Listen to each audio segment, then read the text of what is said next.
Bunso Migs Malino binigyan na ng pag-asa ng babaeng ito, sino kaya siya ating kilalanin?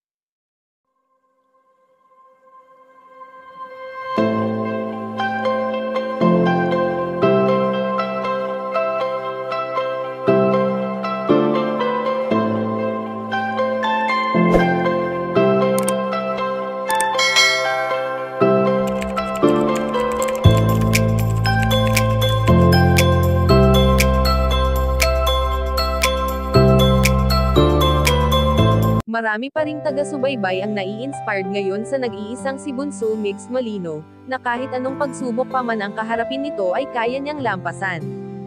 Sa ginagawa ng binata na patuloy na pagbibigay tulong sa mga taong nangangailangan, ay mas marami ang taong nakasuporta sa kanya dahil bibihira na lamang ang katulad ni Bunso Migs Malino na may busilak na kalooban.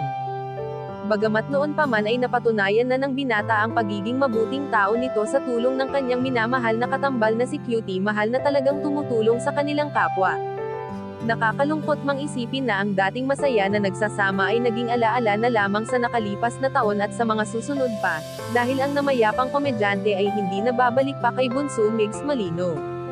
Marahil magpasa hanggang ngayon sa tuwing naiisip ng binata ang kanyang prinsesa ay nalulungkot ito, dahil sa hindi na niya nasisilayan ang magandang ngiti nito na hindi nawawala noon kay Cutie Mahal.